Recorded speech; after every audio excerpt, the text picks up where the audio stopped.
अस्सलाम वालेकुम नाजरीन, आप देख रहे हैं नवीद स्पीक्स यूट्यूब चैनल और मैं हूं आपका मेज़बान नवीद कमर।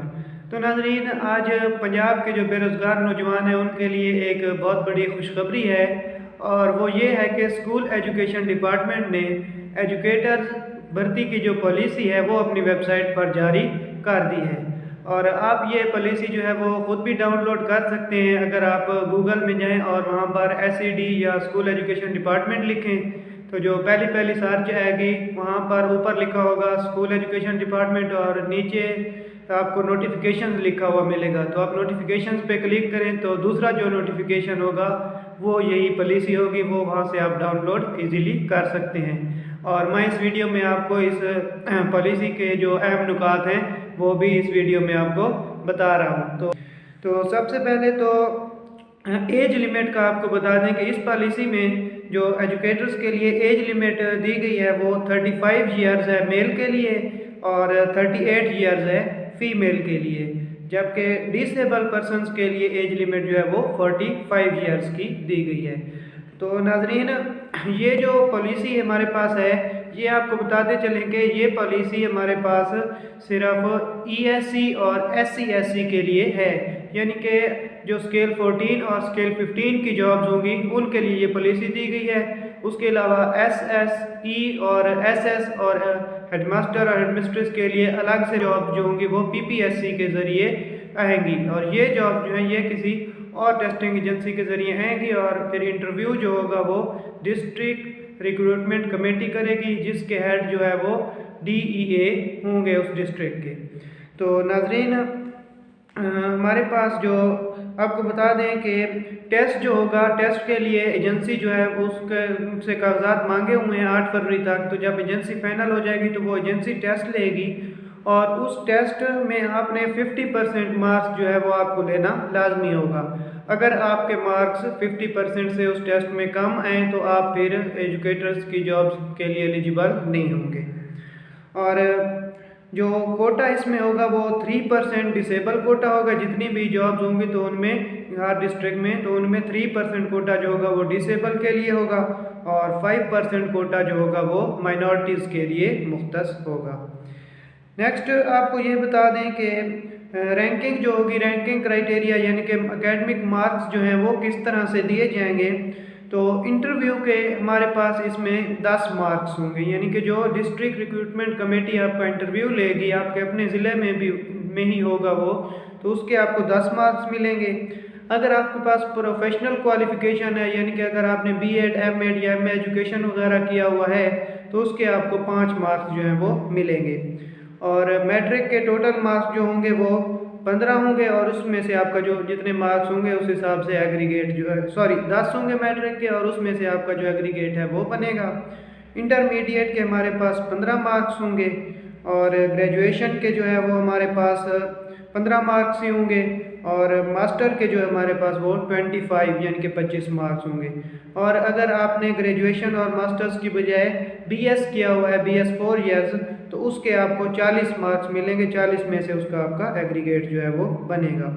और जो टेस्ट के आपके मार्क्स होंगे तो उनमें आपके 15 मार्क्स लगेंगे, यानी कि 15% के हिसाब से 15 के हिसाब से आपकी परसेंटेज निकाली जाएगी और वहाँ से मतलब उसके 15 मार्क्स जो होंगे वो एकेडमिक मेरिट में शामिल किए जाएंगे।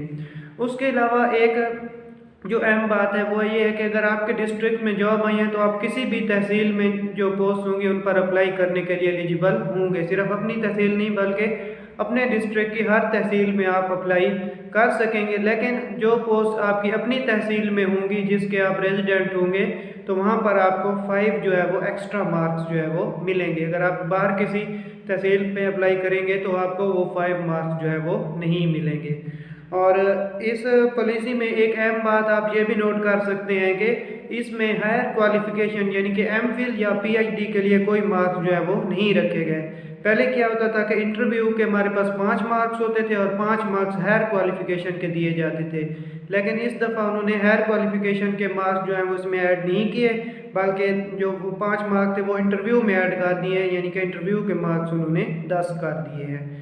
तो ये जिन लोगों की हायर क्वालिफ़िकेशन नहीं है तो उनके लिए तो अच्छा हो गया, और जिनकी हायर क्वालिफ़िकेशन होगी तो उनको थोड़ा सा बुरा लग रहा होगा कि उनके मार्क्स जो है वो ऐड नहीं किए गए। लेकिन इंटरव्यू में आपको एज देंगे, जिनकी हायर क्वालिफ़िकेशन होगी उनको इंटरव्यू में जो है वो फेवर दी जाती है। नेक्स्ट हमारे पास जो अहम पॉइंट है इसमें, in case of equal merit the candidate senior in age shall be given preference, यानी कि अगर दो कैंडिडेट्स के मेरिट जो है वो ये सारा जो मैंने ऊपर आपको बताया एग्रीगेट जो दो का बराबर आ जाता है, तो जिसकी एज ज़्यादा होगी उसको प्रेफर किया जाएगा, उसको मेरिट जॉब में लिया जाएगा, और जिसकी एज कम होगी उसको उससे पिछले नंबर पर जो है वो रखा जाएगा।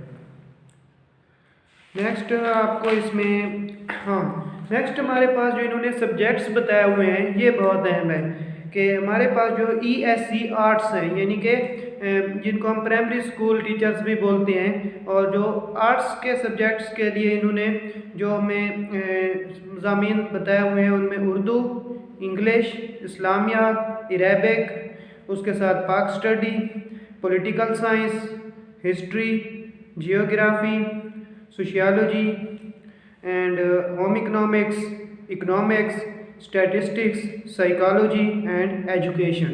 तो ये सब मज़ामीन जो है वो शामिल हैं। सोशियोलॉजी और स्टैटिस्टिक्स और इसी तरह इकोनॉमिक्स वाले लोग परेशान थे कि क्या हमें शामिल किया जाएगा या नहीं किया जाएगा, तो आप देख सकते हैं कि उन लोगों को भी इसमें शामिल किया गया है।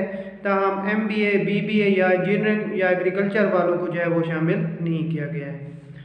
नेक्स्ट इसी तरह हमारे पास ESC साइंस के लिए जो पोस्ट हैं उसमें भी हमारे पास physics, chemistry, zoology, botany, biology और मैथमेटिक्स, यानी कि साइंस के जो 4-5 मज़ामीन हैं वो इसमें शामिल हैं। ताहम इसमें फार्मेसी और एग्रीकल्चर वगैरह जो है या फूड साइंसेस वगैरह जो हैं वो शामिल नहीं किए गए हैं।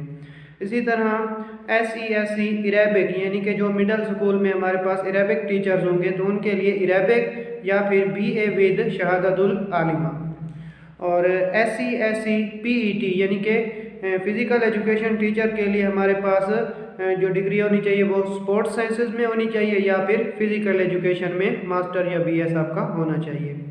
इस तरह ड्राइंग मास्टर के लिए जो है वो फाइन आर्ट्स की डिग्री मांगी गई है। और कंप्यूटर के लिए हमारे पास IT, BScs या कुछ और डिग्रीज जो हैं वो आप स्क्रीन पर भी देख सकते हैं, तो वो जिसके पास होंगी तो वो यहाँ पर अप्लाई जो है वो कर सकेंगे। और बिल्कुल इसी तरह जिस तरह ये हमने ESE के लिए आपको बताए हैं मज़ामीन, तो SESC के लिए भी बिल्कुल यही मज़ामीन जो हैं वो आपके पास होंगे। और एक और यहाँ पर आपको अच्छी बात बता दें कि एजुकेशन यानी कि ESC आर्ट्स में एजुकेशन की डिग्री है, तो हाल ही में HEC ने जो है वो B.Ed 1.5 ईयर को इक्विवेलेंट करार दिया था एजुकेशन के लिए।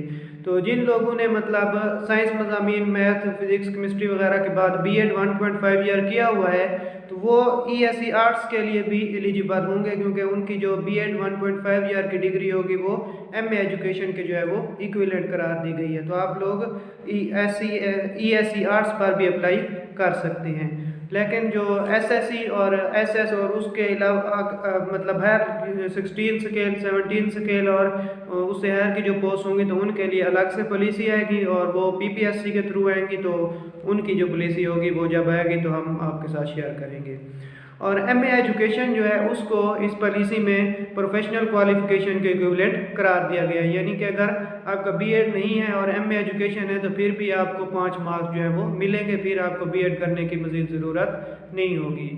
तो ये तो मतलब जो अहम तफसीलात थी इस पॉलिसी की वो मैंने आपको बता दी हैं। बाकी डिटेल से आप ये पॉलिसी खुद डाउनलोड करके और सारा इसमें जो बताया हुआ है कि प्रोसेस किस तरह से होगा और रिक्रूटमेंट किस तरह से होगी और सारा मतलब कौन करेगा, कौन इंटरव्यू लेगा, पैनल में कौन शामिल होगा, वो सब इस पॉलिसी में जो है आपको बताया गया है। तो ये आप वहाँ से डाउनलोड करके भी खुद भी देख सकते हैं। तो अगर आपको हमारी ये काविश पसंद आई है तो हमारे चैनल को ज़रूर सब्सक्राइब कर लें और वीडियो को भी लाइक कर दें। इसके अलावा हम इंटरव्यू की तैयारी के लिए जो है वो जनरल नॉलेज और करंट अफेयर, इसके अलावा ग्लोबल पॉलिटिक्स, जियो पॉलिटिक्स और इंटरनेशनल रिलेशंस के बारे में भी वीडियोस बना रहे हैं, तो आप वो वीडियोस भी ज़रूर देखा करें ताकि पीपीएससी के और एजुकेटर्स के और इसी तरह मुख्तलिफ जॉब्स के जो इंटरव्यूज़ हैं उनके लिए भी आपकी तैयारी होती रहे, क्योंकि इंटरव्यूज़ में बहुत ज़्यादा स्टूडेंट्स फेल हो जाते हैं क्योंकि वो करंट अफेयर और मतलब इंटरनेशनल अफेयर से मतलब टच नहीं रहते, और सिर्फ अपनी बुक्स पढ़ते रहते हैं। तो आप वो वीडियोज़ भी ज़रूर देखा करें और चैनल को भी ज़रूर आप सब्सक्राइब कर लें। शुक्रिया।